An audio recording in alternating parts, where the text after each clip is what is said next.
bring this meeting to order on July 19th, 2022 at 6:32. Pledge of Allegiance.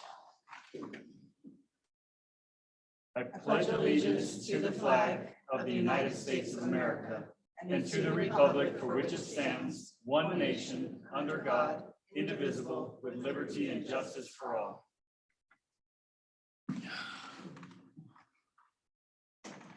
Roll call, please. Mayor Mahoney, Here. Mayor Pro Tem Daybot, Trustee Cohen, Here. Trustee Jeffrey, Here. Trustee Westcott, Here.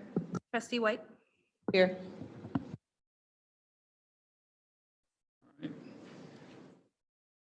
And approval of the agenda. Do I have a motion? I move to approve the agenda. Second. Roll call, please. Mayor Mahoney, Yes. Trustee Cohen, Yes. Trustee Jeffrey, Yes.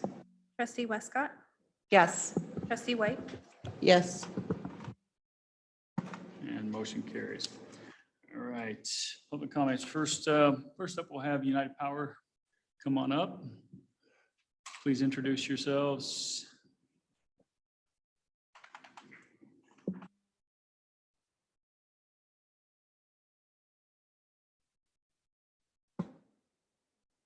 Got it? Perfect. Well, Mayor, trustees, thank you for having us tonight. I'm Brian Blem. I'm your local community affairs officer for United Power, and I've got Troy Whitmore. He's my boss and the director of government relations and public affairs. And we wanted to come and make a presentation for the capital credit refund for this year. So with that, I'll let Troy begin. Mayor and trustees, thank you for the opportunity to be here to visit with you a little bit about this big check and how it happens and why it happens. We like to call it the cooperative difference. As you know, United Power is an electric company that is operated as a cooperative. That means although we provide electricity to homes and businesses like any other traditional utility, we are owned by you and all the other members that we serve. We are also governed by an 11-member board elected directly from our membership. And our board serves 3-year terms, and they're elected much like you are from the membership of all of United Power, not just Loch Buoy. We have a 900 square mile service territory, which is actually the smallest cooperative service territory in all of the 22 co-ops that serve in Colorado. But we sell more power than any other cooperative in the state. So as you can tell by driving around Loch Buoy and elsewhere, we are fairly densely populated as a quote unquote rural electric cooperative. We're very proud of that. And that allows us to do a lot of good things in our communities, and that's very, very important to us. So within our service territory, we actually have a mountain district. A lot of members do not know that. It's Coal Creek and Golden Gate Canyon. So it's about 6,000 meters up in very rugged terrain. And we have a service center up in that part of the world. And the folks that work up there are especially tough dealing with the wind and the snow in our mountain territory. And then we have a gap in our territory when you go down towards Boulder and Lafayette. We pick back up in the I-25 corridor and move this way and serve the 85 corridor and the 76 corridor and a big portion of I-25 north out of Denver up towards the Longmont exits. So we grew up as a farming cooperative, and we still have agriculture in our roots, but obviously things have changed with municipalities like yourselves growing immensely over the last 10 to 20 years. So it's pretty interesting that when I started at United Power many decades ago, we had about 13,000 members or meters that we served, about 10,500 members. Last August, we energized our 100,000th, try and say that Mayor twice, 100,000th meter, representing about 300,000 people or businesses or institutions. And we continue to grow. We're one of the fastest growing cooperative utilities in the United States. Certainly the town of Loch Buoy has attributed to our growth and we serve you as a not-for-profit electric company, which means we want to provide our electricity at the lowest cost possible. And if there are any excess margins at the end of the year and our board elects to retire them due to a good cash position, we do so. The margins are returned to our members in the form of capital credits, or otherwise known as patronage capital. And that is indeed why we are here this evening. So as Troy was talking about the board making that decision, in 2022, our board elected to retire $4.5 million this year. And that's allocated among all of our members, the oldest members to the newest members. That way everybody gets the opportunity to receive the capital credit and experience what we call the cooperative difference. This year, United Power is returning $44,979 to the 2,484 members that we have in the Lochbuie community. And those numbers also include the town of Lochbuie. So the town of Lochbuie has 19 active accounts with us. And since 1995, we returned more than $59,000 to the town of Lochbuie in capital credits. And that includes the $2,853.30 that we're providing tonight. So with that, we appreciate the opportunity to serve you and thank you for your time this evening. And we'd love to get a check with one or all of you. A photo. Have a photo op with you. Oh, yeah? Well, you should have received one, or at least a discount on your bill. Right. So Yeah, so with that, thank you.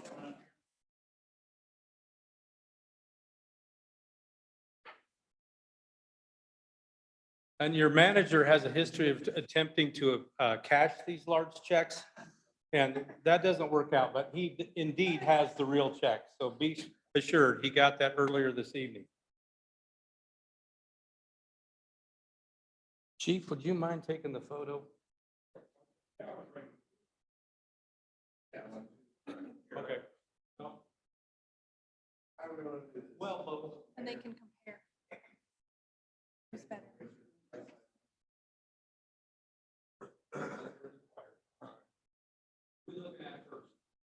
Look at him.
Hi, Mayor, trustees, I'm Tabitha Castile. I'm here today because I received a code notification of violation on my property on July 11th. And I was quite shocked to see Officer Riggs at my door saying that I had violated a code of having too many chickens.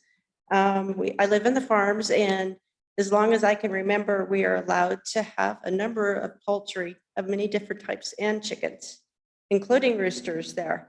And so I was quite disappointed to see that somehow the codes have gotten messed up.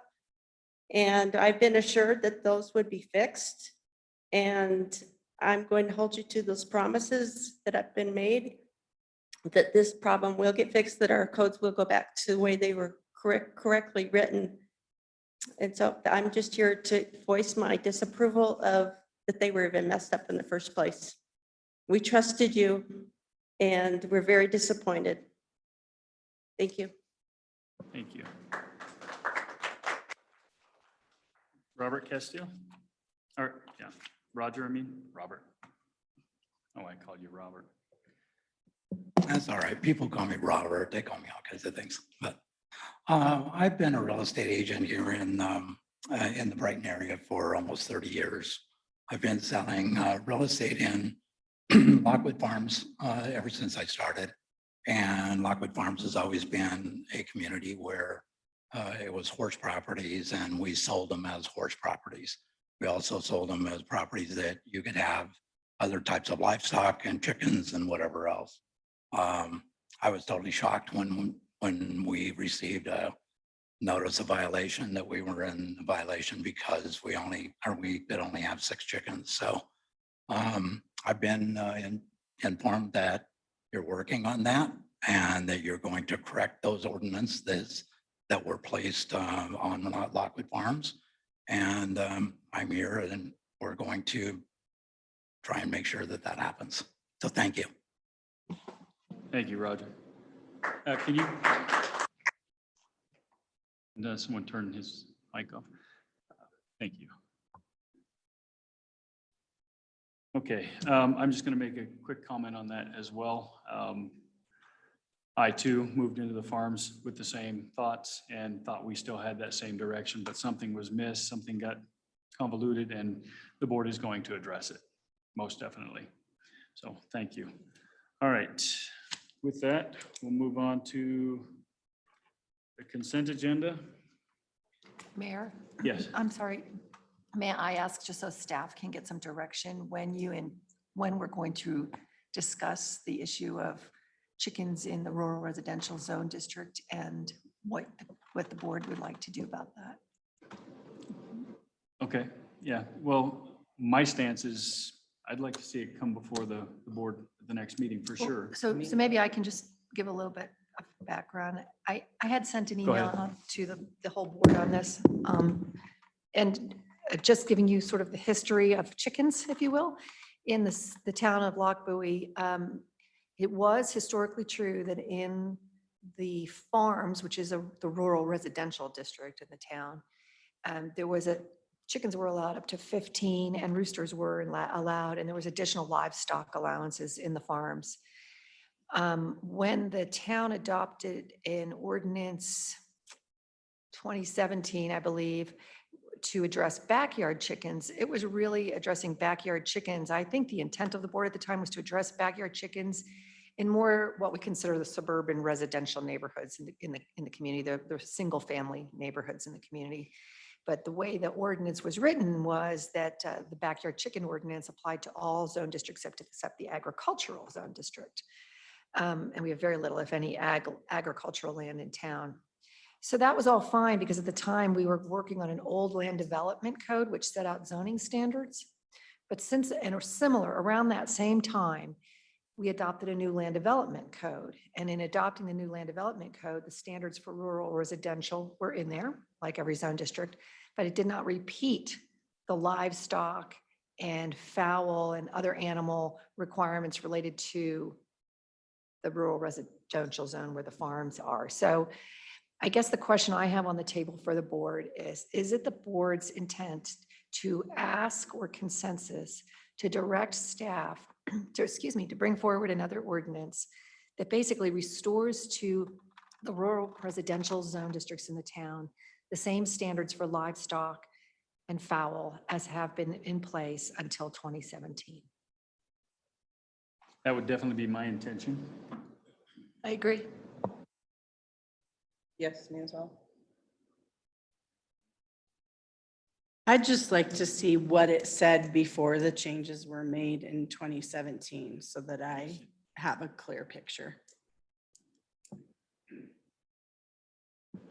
Of course, so it sounds like I have at least a majority consensus from head nods to bring forward an ordinance. So I'll bring forward an ordinance that basically just brings back in the prior standards. You can take a look at it, and this is a legislative decision of the board, whether or not you want to go there once you see it, but we will bring it back to you at your next board meeting. That's all I needed. Thank you, Mayor.